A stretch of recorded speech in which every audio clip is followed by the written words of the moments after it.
News सच। नमस्कार, मैं मयूरी और आप देख रहे हैं MNS न्यूज टीवी। ब्रेक के बाद स्वागत है आपका शाम की खबरों में। एक नजर डालते हैं आज की मुख्य हेडलाइंस पर। छगन भुजबल ने संभाला अन्न व नागरिक पुरवठा विभाग का कार्यभार, मुंबई राशन घोटाले पर दी सफाई। नागपुर शालार्थ ID घोटाला, शिक्षा विभाग के वरिष्ठ अधिकारी गिरफ्तार। भोकरदन में तलवार लेकर घूम रहे 2 बदमाश गिरफ्तार। अब खबरें विस्तार से। छगन भुजबल ने संभाला अन्न व नागरिक पुरवठा विभाग का कार्यभार, मुंबई राशन घोटाले पर दी सफाई। नागपुर से एक बड़ी खबर सामने आई है। छगन भुजबल ने एक बार फिर अन्न व नागरिक पुरवठा मंत्री पद का कार्यभार संभाल लिया है। खुद भुजबल ने जानकारी दी कि जैसे ही उन्हें नोटिफिकेशन मिला कि तुरंत मुंबई रवाना हो गए और चार्ज भी ले लिया। मैंने मुंबई पहुंचते ही विभागीय सचिव और अधिकारियों के साथ बैठक की है। उनके सामने जो भी समस्याएं आई उन पर हम तुरंत समाधान निकालने की कोशिश कर रहे हैं। मुंबई में राशन घोटाले को लेकर भुजबल ने कहा कि उन्हें इसकी जानकारी नहीं है, लेकिन यदि कहीं कोई गड़बड़ी हुई होगी तो निश्चित तौर पर सख्त कार्रवाई की जाएगी। भुजबल ने कहा कि उनका पहला उद्देश्य है कि राज्य के सभी गरीब और जरूरतमंद नागरिकों की तक गुणवत्तापूर्ण अन्न धान्य पहुंचे। उन्होंने याद दिलाया कि कोरोना काल में भी उन्होंने राज्य के आखिरी गांव तक राशन पहुंचाया था। हमने कोरोना के समय भी हर हमाल, ड्राइवर, क्लीनर से हाथ जोड़कर काम करवाया। अब भी वही प्राथमिकता है कि कोई भी घोटाला ना हो और सबको अच्छा अनाज मिले। भुजबल ने बताया कि FCI के गोडाउन में खराब होने वाला अनाज तुरंत बदला जाएगा। जहां गार्ड्स नहीं है वहां सुरक्षा बढ़ाई जाएगी। आदिवासी और भटके समाज के लिए रेशन कार्ड तत्काल जारी किए जाएंगे। शिव भोजन केंद्रों में आने वाली शिकायतों का भी समाधान किया जाएगा। जब कोई अच्छी योजना आती है तो कुछ लोग उसका दुरुपयोग करते हैं। भुजबल ने कहा कि यह विभाग पहले धनंजय मुंडे के पास था, लेकिन जांच के चलते उन्हें पद छोड़ना पड़ा। भुजबल ने भरोसा जताया कि जांच पूरी होने पर मुंडे निर्दोष साबित होंगे और भविष्य में फिर से उन्हें मौका मिल सकता है। नागपुर से एक बड़ी खबर सामने आई है। छगन भुजबल ने एक बार फिर अन्न व नागरिक पुरवठा मंत्री पद का कार्यभार संभाल लिया है। खुद भुजबल ने जानकारी दी कि जैसे ही उन्हें नोटिफिकेशन मिला कि तुरंत मुंबई रवाना हो गए और चार्ज भी ले लिया। मैंने मुंबई पहुंचते ही विभागीय सचिव और अधिकारियों के साथ बैठक की है। उनके सामने जो भी समस्याएं आई उन पर हम तुरंत समाधान निकालने की कोशिश कर रहे हैं। मुंबई में राशन घोटाले को लेकर भुजबल ने कहा कि उन्हें इसकी जानकारी नहीं है, लेकिन यदि कहीं कोई गड़बड़ी हुई होगी तो निश्चित तौर पर सख्त कार्रवाई की जाएगी। भुजबल ने कहा कि उनका पहला उद्देश्य है कि राज्य के सभी गरीब और जरूरतमंद नागरिकों की तक गुणवत्तापूर्ण अन्न धान्य पहुंचे। उन्होंने याद दिलाया कि कोरोना काल में भी उन्होंने राज्य के आखिरी गांव तक राशन पहुंचाया था।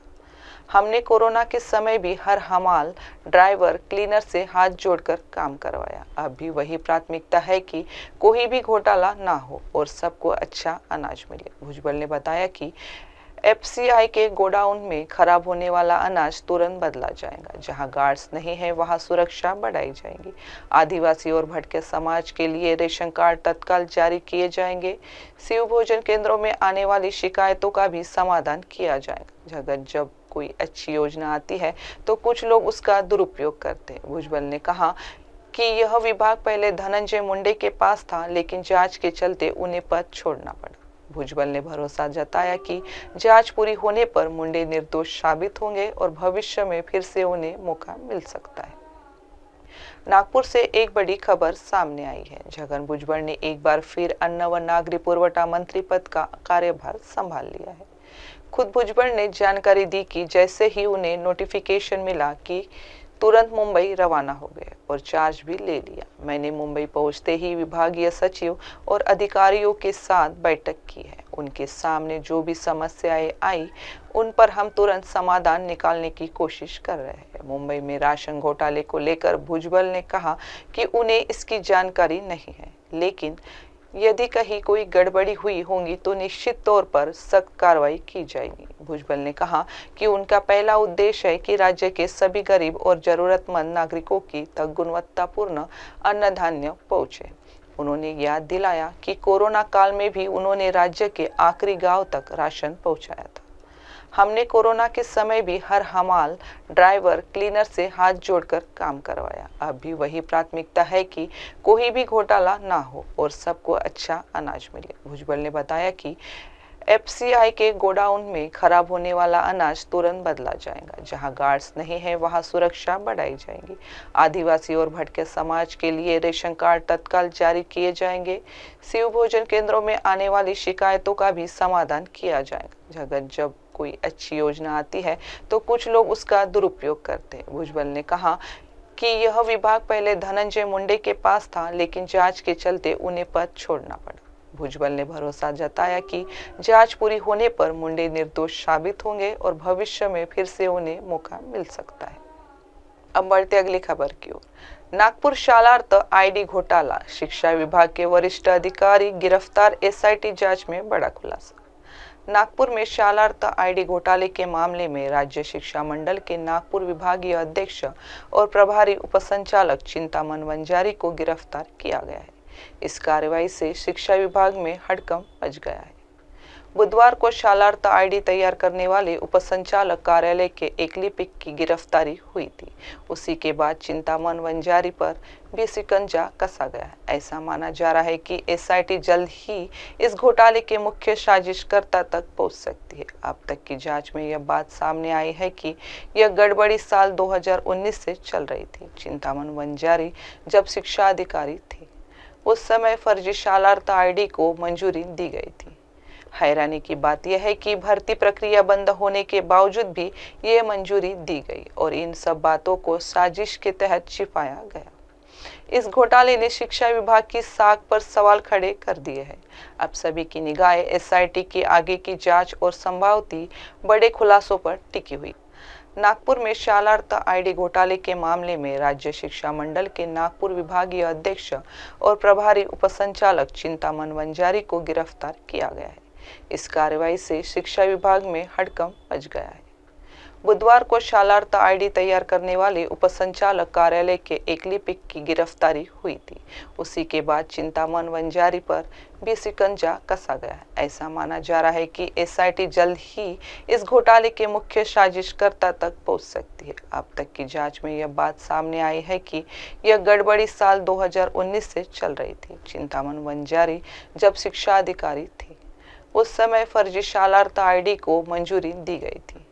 हैरानी की बात यह है कि भर्ती प्रक्रिया बंद होने के बावजूद भी ये मंजूरी दी गई और इन सब बातों को साजिश के तहत छिपाया गया। इस घोटाले ने शिक्षा विभाग की साख पर सवाल खड़े कर दिए हैं। अब सभी की निगाहें एसआईटी की आगे की जांच और संभावित बड़े खुलासों पर टिकी हुई है। एक अटक झालेल्या एका उपसंचालकाला अटक करण्यात आलेली आहे। काय नेमकं प्रकरण, त्यांच्या संपूर्ण घोटाळ्यामध्ये काय रोल होता? त्याच्यामध्ये जो शालार्थ आयडी संबंधी गुन्हा जो सायबर पोलीस स्टेशनला दाखल आहे, त्याच्या अनुषंगाने हे अटक करण्यात आले आहे। त्याच्यामध्ये जे माध्यमिक शिक्षणाधिकारी तत्कालीन होते चिंतामन वंजारी यांना त्या ठिकाणी अटक करण्यात आले आहे आणि त्याच्यापूर्वी जे डेप्युटी डायरेक्टर होते पारधी यांना पण अटक करण्यात आले। जो शालार्थ आयडी बनवण्यात आले की ज्या ठिकाणी त्याचे प्रस्ताव आलेले नसताना सुद्धा त्यांना शालार्थ आयडी इश्यू करण्यात आले। त्यानंतर त्यांची नियुक्ती आणि त्यांचे पेमेंट त्या ठिकाणी काढण्यात आले। ह्याच्या अनुषंगाने या अधिकाऱ्यांना अटक करण्यात आलेली आहे। सर, चिंतामन वंजारीला अटक करणं हे फार धक्कादायक आहे शिक्षण विभागासाठी, कारण ते या चौकशी समितीचे अध्यक्ष देखील होते। आतापर्यंत त्यांच्या कुठल्या गोष्टीमध्ये सहभाग आढळलेला नाही। ज्यावेळेस त्यांच्या ज्या ठिकाणी माध्यमिक शिक्षणाधिकारी असताना त्या ठिकाणी त्यांनी जे आवश्यक जे त्या ठिकाणी कुठेतरी त्यांनी त्या ठिकाणी दुर्लक्ष करून किंवा त्या ठिकाणी त्यांचा सहभाग आढळून आल्यानंतरच आम्ही अटक केलेली आहे आणि त्यांच्या संदर्भात अधिकचा तपास आमचा सुरू आहे। या प्रकारामध्ये आणखी काही शिक्षण अधिकारी रडारवर आहे। याच्यामध्ये जे तपासाच्या अनुषंगाने जे आम्हाला पुरावे मिळत आहेत त्याच्या अनुषंगाने ज्याचा सहभाग त्याच्यात निश्चित होतोय, निश्चितच त्यांना त्या ठिकाणी अटक केली जाईल। पण तत्पूर्वी आम्हाला त्या ठिकाणी इन्व्हेस्टिगेशन करणं गरजेचं आहे आणि ज्याचा रोल या ठिकाणी येईल, ज्या माध्यमातून कोणी अधिकारी हेतुपुरस्पर त्या ठिकाणी दुर्लक्ष केलं आहे, त्यांची जे त्यांनी कार्य करणं आवश्यक होतं त्या ठिकाणी त्यांनी मुद्दामून दुर्लक्ष केल्याचं प्राथमिक तपासात निष्पन्न होतं। काही क्लरिकल अधिकारी देखील आहे ज्यांच्याबद्दल वेगवेगळ्या जिल्ह्यामध्ये आहे, मात्र त्यांचा या संपूर्ण घोटाळ्यामध्ये सहभाग असल्याची चर्चा आहे। नाही, त्याच्या अनुषंगाने आमचा तपास सुरू आहे. जसं तपासात प्रगती होईल त्याच्या अनुषंगाने आम्हाला जसे पुरावे मिळतील त्या अनुषंगाने संबंधितांना अटक केली जाईल. सर, जे आधीच्या जामदार मॅडम होत्या त्यांना तुम्ही नोटीस बजावलात, त्या तपासात सहकार्य करत नाही, त्यांना अटक का करत नाही, यामुळं तुमच्या या सगळ्या याच्यावर प्रश्नचिन्ह देखील उपस्थित झाले. नाही, त्याच्या अनुषंगाने आमचं टीम रवाना आहे. आम्ही त्याच्या अनुषंगाने तपास पण करत आहोत. निश्चित याच्यामध्ये आपल्याला सुद्धा कुठेतरी दिसून येईल की ज्याचा सहभाग आहे त्याच्या पण आम्ही पोहोचू आणि त्यांना अटक करू. सर, जे शिक्षक 580 यामध्ये भरती झालेले आहेत त्यांच्यावर काही कारवाई होणार आहे का? त्यांच्यावर निलंबन किंवा त्यांना वगैरे अटक होणार आहे? नाही, त्या संबंधी निर्णय हा प्रशासनाचा असेल. त्या संबंधी या ठिकाणी मी बोलणार नाही.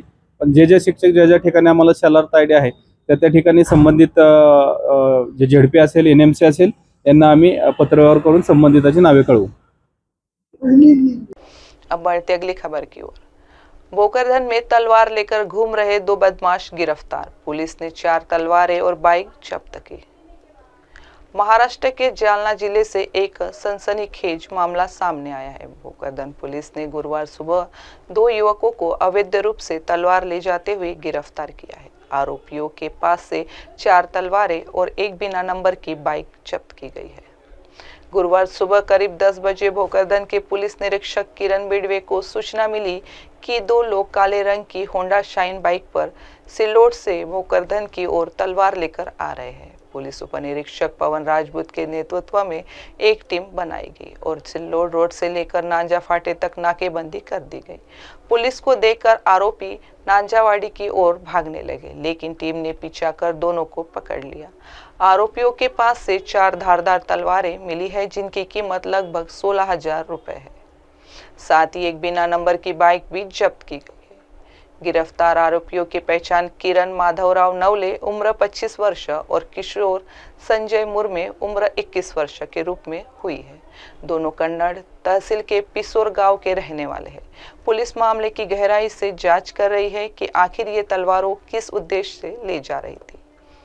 यह भी पता लगाया जा रहा है कि इसके पीछे कोई बड़ा नेटवर्क तो नहीं। महाराष्ट्र के जालना जिले से एक सनसनीखेज मामला सामने आया है। भोकरदन पुलिस ने गुरुवार सुबह 2 युवकों को अवैध रूप से तलवार ले जाते हुए गिरफ्तार किया है। आरोपियों के पास से 4 तलवारें और एक बिना नंबर की बाइक जब्त की गई है। गुरुवार सुबह करीब 10 बजे भोकरदन के पुलिस निरीक्षक किरण बिड़वे को सूचना मिली कि 2 लोग काले रंग की होंडा शाइन बाइक पर सिल्लोड से भोकरदन की ओर तलवार लेकर आ रहे हैं। पुलिस उपनिरीक्षक पवन राजपूत के नेतृत्व में एक टीम बनाई गई और सिल्लोड रोड से लेकर नांजा फाटे तक नाकेबंदी कर दी गई। पुलिस को देखकर आरोपी नांजावाड़ी की ओर भागने लगे, लेकिन टीम ने पीछा कर दोनों को पकड़ लिया। आरोपियों के पास से 4 धारदार तलवारें मिली है, जिनकी कीमत लगभग 16,000 रुपए है। साथ ही एक बिना नंबर की बाइक भी जब्त की गई है। गिरफ्तार आरोपियों की पहचान किरण माधवराव नवले उम्र 25 वर्ष और किशोर संजय मुर्मे उम्र 21 वर्ष के रूप में हुई है। दोनों कन्नड़ तहसील के पिसोर गांव के रहने वाले हैं। पुलिस मामले की गहराई से जांच कर रही है कि आखिर ये तलवारों किस उद्देश्य से ले जा रही थी। यह भी पता लगाया जा रहा है कि इसके पीछे कोई बड़ा नेटवर्क तो नहीं है। महाराष्ट्र के जालना जिले से एक सनसनीखेज मामला सामने आया है। भोकरदन पुलिस ने गुरुवार सुबह 2 युवकों को अवैध रूप से तलवार ले जाते हुए गिरफ्तार किया है। आरोपियों के पास से 4 तलवारें और एक बिना नंबर की बाइक जब्त की गई है। गुरुवार सुबह करीब 10 बजे भोकरदन के पुलिस निरीक्षक किरण बिड़वे को सूचना मिली कि 2 लोग काले रंग की होंडा शाइन बाइक पर सिल्लोड से भोकरदन की ओर तलवार लेकर आ रहे हैं। पुलिस उपनिरीक्षक पवन राजपूत के नेतृत्व में एक टीम बनाई गई और सिल्लोड रोड से लेकर नांजा फाटे तक नाकेबंदी कर दी गई। पुलिस को देखकर आरोपी नांजावाड़ी की ओर भागने लगे, लेकिन टीम ने पीछा कर दोनों को पकड़ लिया। आरोपियों के पास से 4 धारदार तलवारें मिली है, जिनकी कीमत लगभग 16,000 रुपए है। साथ ही एक बिना नंबर की बाइक भी जब्त की गई। गिरफ्तार आरोपियों की पहचान किरण माधवराव नवले उम्र 25 वर्ष और किशोर संजय मुर्मे उम्र 21 वर्ष के रूप में हुई है। दोनों कन्नड़ तहसील के पिसोर गांव के रहने वाले हैं।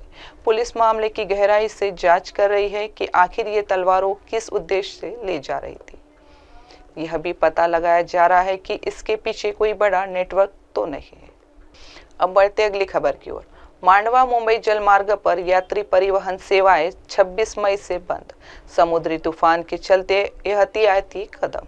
सबसे अहम खबर समुद्री यात्रा करने वाले यात्रियों के लिए है। मांडवा से मुंबई के बीच चलने वाली जल परिवहन सेवाएं सोमवार यानी 26 मई से पूरी तरह बंद कर दी जाएंगी। समुद्री बोर्ड ने यह निर्णय खराब मौसम और अरब सागर में बन रहे कम दबाव के क्षेत्र को देखते हुए लिया है। मांडवा मुंबई रूट के साथ साथ जंजीरा किले के लिए चलने वाली बोट सेवाएं भी 30 सितंबर तक बंद रहेंगी। हर साल मानसून के दौरान समुद्र में तेज लहरों और तूफानों हवाओं की वजह से यह रूट जोखिम भरी हो जाता है। इसी कारण पीएनपी अजंता और मालदार जैसे प्रमुख बोट ऑपरेटरों ने भी अपनी सेवाएं फिलहाल रोकने का फैसला किया है। आपको बता दें कि हर साल करीब 12 लाख यात्री इस जलमार्ग से यात्रा करते हैं, लेकिन मानसून में दुर्घटनाओं की आशंका बढ़ जाती है और कई बार नावें बड़ी लहरों में डूबने की कगार पर आ जाती है। इसी को देखते हुए समुद्री बोर्ड ने एहतियाती के तौर पर यह बड़ा कदम उठाया है। सबसे अहम खबर समुद्री यात्रा करने वाले यात्रियों के लिए है। मांडवा से मुंबई के बीच चलने वाली जल परिवहन सेवाएं सोमवार यानी 26 मई से पूरी तरह बंद कर दी जाएंगी। समुद्री बोर्ड ने यह निर्णय खराब मौसम और अरब सागर में बन रहे कम दबाव के क्षेत्र को देखते हुए लिया है। मांडवा मुंबई रूट के साथ साथ जंजीरा किले के लिए चलने वाली बोट सेवाएं भी 30 सितंबर तक बंद रहेंगी। हर साल मानसून के दौरान समुद्र में तेज लहरों और तूफानों हवाओं की वजह से यह रूट जोखिम भरी हो जाता है। इसी कारण पीएनपी अजंता और मालदार जैसे प्रमुख बोट ऑपरेटरों ने भी अपनी सेवाएं फिलहाल रोकने का फैसला किया है। आपको बता दें कि हर साल करीब 12 लाख यात्री इस जलमार्ग से यात्रा करते हैं, लेकिन मानसून में दुर्घटनाओं की आशंका बढ़ जाती है और कई बार नावें बड़ी लहरों में डूबने की कगार पर आ जाती है। इसी को देखते हुए समुद्री बोर्ड ने एहतियाती के तौर पर यह बड़ा कदम उठाया है। अब बढ़ते अगली खबर की ओर।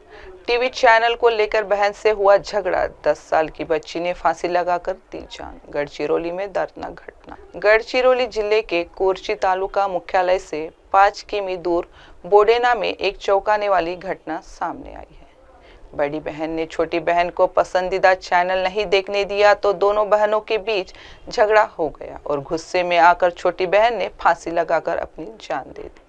यह घटना 22 मई 2025 को सुबह करीब 8 बजे कोरची तालुका के बोंडेना गांव में हुई। आखिर 10 साल की बच्ची को ये बात कैसे समझ में आई और उसने अपनी जान देने का फैसला कैसे किया?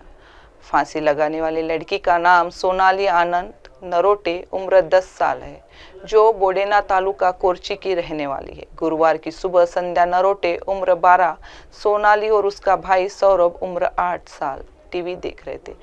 इसी दौरान सोनाली को अपना मनपसंदी चैनल देखने का मन हुआ, लेकिन जब उसकी बड़ी बहन संध्या ने उसे देखने नहीं दिया और संध्या ने सोनाली के हाथ से टीवी का रिमोट ले लिया, जिससे दोनों बहनों के बीच बहस हुई और उस गुस्से में आकर सोनाली ने घर के पीछे एक जाम के पेड़ से नायलॉन की रस्सी से फांसी लगाकर आत्महत्या कर ली। सोनाली, संध्या और भाई सौरभ गोंदिया जिले के कोकना में एक निजी आश्रम स्कूल में पढ़ते थे। गर्मियों की छुट्टियां शुरू होने के कारण तीनों भाई बहन अपने घर आए थे और सबसे छोटा भाई शिवम अपनी मां के साथ अपने गांव बोंडेना में रह रहा था। चूंकि उसके पिता की कुछ साल पहले मृत्यु हो गई थी, इसलिए उसकी मां चारों बच्चों की देखभाल कर रही थी। लेकिन कौन जानता है कि ऐसा समय कब आएगा और यह आश्चर्य की बात है कि यह 10 वर्षीय लड़की इतना कठोर कदम कैसे उठा सकती। घटना की जानकारी मिलते ही पुलिस स्टेशन कोरची के पुलिस निरीक्षक शैलेश ठाकरे और उप पुलिस निरीक्षक देशमुख और एक पुलिस दल घटनास्थल पर पहुंचा, पंचनामा किया और उसे शव परीक्षण के लिए ग्रामीण अस्पताल कोरची ले गए। उप पुलिस निरीक्षक देशमुख आगे की जांच कर रहे हैं। इसी दौरान सोनाली को अपना मनपसंदी चैनल देखने का मन हुआ, लेकिन जब उसकी बड़ी बहन संध्या ने उसे देखने नहीं दिया और संध्या ने सोनाली के हाथ से टीवी का रिमोट ले लिया, जिससे दोनों बहनों के बीच बहस हुई और उस गुस्से में आकर सोनाली ने घर के पीछे एक जाम के पेड़ से नायलॉन की रस्सी से फांसी लगाकर आत्महत्या कर ली। सोनाली, संध्या और भाई सौरभ गोंदिया जिले के कोकना में एक निजी आश्रम स्कूल में पढ़ते थे। गर्मियों की छुट्टियां शुरू होने के कारण तीनों भाई बहन अपने घर आए थे और सबसे छोटा भाई शिवम अपनी मां के साथ अपने गांव बोंडेना में रह रहा था। चूंकि उसके पिता की कुछ साल पहले मृत्यु हो गई थी, इसलिए उसकी मां चारों बच्चों की देखभाल कर रही थी। लेकिन कौन जानता है कि ऐसा समय कब आएगा, और यह आश्चर्य की बात है कि यह 10 वर्षीय लड़की इतना कठोर कदम कैसे उठा सकती। घटना की जानकारी मिलते ही पुलिस स्टेशन कोरची के पुलिस निरीक्षक शैलेश ठाकरे और उप पुलिस निरीक्षक देशमुख और एक पुलिस दल घटनास्थल पर पहुंचा, पंचनामा किया और उसे शव परीक्षण के लिए ग्रामीण अस्पताल कोरची ले गए। उप पुलिस निरीक्षक देशमुख आगे की जांच कर रहे हैं। अब बढ़ते अगली खबर की ओर। महाराष्ट्र के नांदेड़ में शिवसेना शिंदे गुट ने नांदेड़ शहर में निकाली तिरंगा बाइक रैली। नांदेड़ शहर में आज शिवसेना शिंदे गुट की ओर से एक भव्य तिरंगा बाइक रैली का आयोजन किया गया। यह रैली शहर के पुराने मोंडा इलाके से शुरू होकर राज कॉर्नर पर संपन्न हुई। इस रैली में शिवसेना के कई वरिष्ठ नेता और हजारों कार्यकर्ता शामिल हुए। इस मौके पर नांदेड़ दक्षिण से शिवसेना विधायक आनंद बोदरकर और विधायक हेमंत पाटिल ने भी रैली में हिस्सा लिया। यह रैली देश के भारतीय जवानों की बहादुरी और उनके समर्पण को सलाम करने के उद्देश्य से निकाली गई थी। शिवसेना कार्यकर्ताओं ने पूरे जोश और उत्साह के साथ तिरंगे के साथ बाइक रैली में भाग लेकर देशभक्ति का संदेश दिया। यह तिरंगा बाइक रैली हमारे देश के जवानों के प्रति सम्मान और आभार जताने के लिए है। हम सबको अपने तिरंगे से गर्व है और इसे हर हाथ में लेकर देशभक्ति का संदेश फैलाना हमारा उद्देश्य है। नांदेड़ में आयोजित इस तिरंगा बाइक रैली ने देशभक्ति के जज्बे को और भी मजबूत किया है। आगे भी ऐसे आयोजन युवा पीढ़ी में देशभक्ति की भावना को जागरूक करते रहे। नांदेड़ शहर में आज शिवसेना शिंदे गुट की ओर से एक भव्य तिरंगा बाइक रैली का आयोजन किया गया। यह रैली शहर के पुराने मोंडा इलाके से शुरू होकर राज कॉर्नर पर संपन्न हुई। इस रैली में शिवसेना के कई वरिष्ठ नेता और हजारों कार्यकर्ता शामिल हुए। इस मौके पर नांदेड़ दक्षिण से शिवसेना विधायक आनंद बोदरकर और विधायक हेमंत पाटिल ने भी रैली में हिस्सा लिया।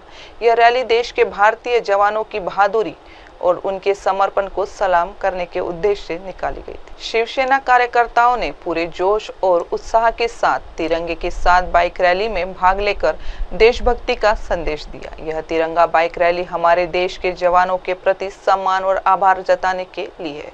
हम सबको अपने तिरंगे से गर्व है और इसे हर हाथ में लेकर देशभक्ति का संदेश फैलाना हमारा उद्देश्य है। नांदेड़ में आयोजित इस तिरंगा बाइक रैली ने देशभक्ति के जज्बे को और भी मजबूत किया है। आगे भी ऐसे आयोजन युवा पीढ़ी में देशभक्ति की भावना को जागरूक करते रहेंगे।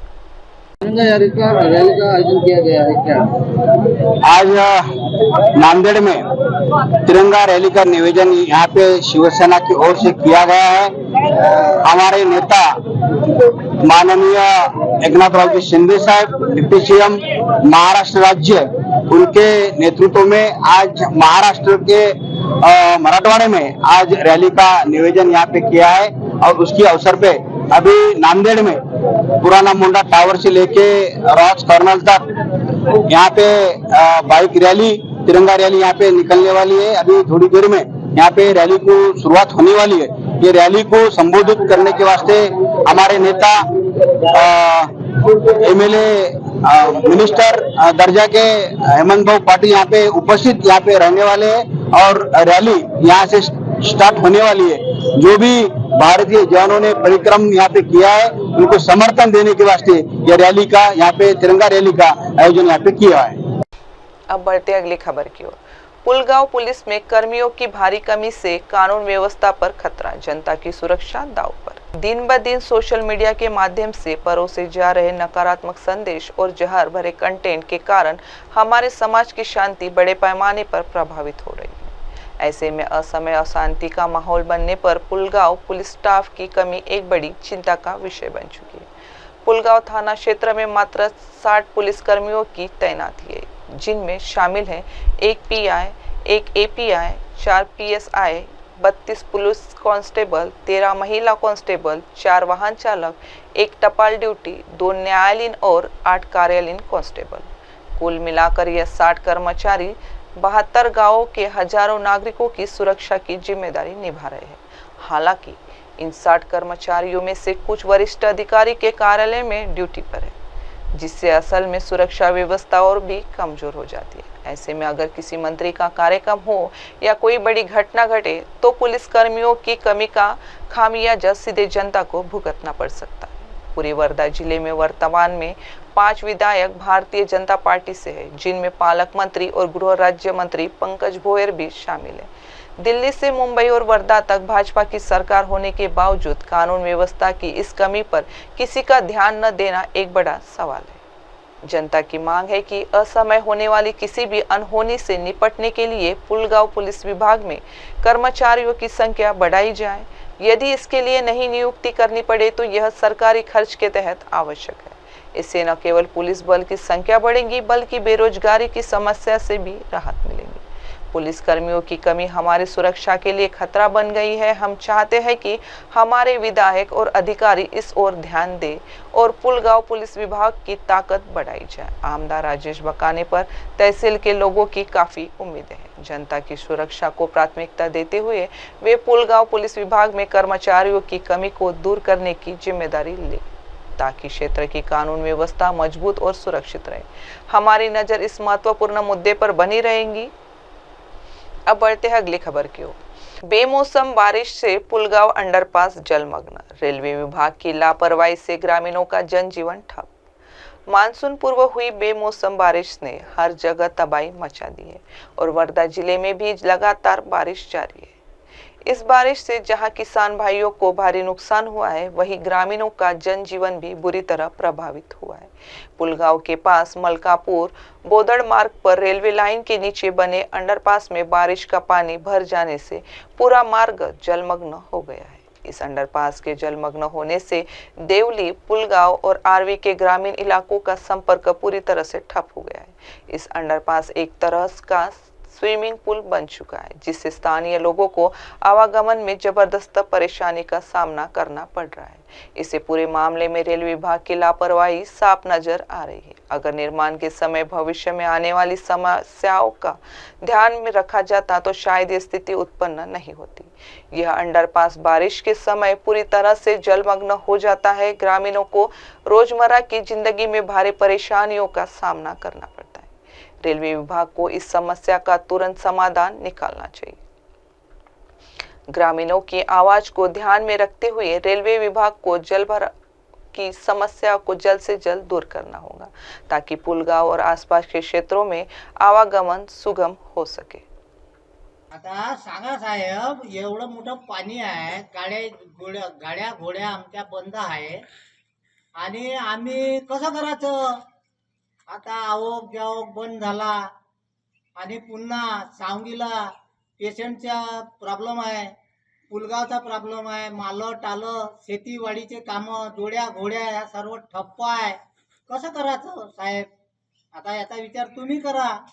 सरकार तर काही लक्ष देतच नाही, पण तुम्ही तरी रेल्वे मंत्री काही नाही काही त्याच्यावर ध्यान द्या.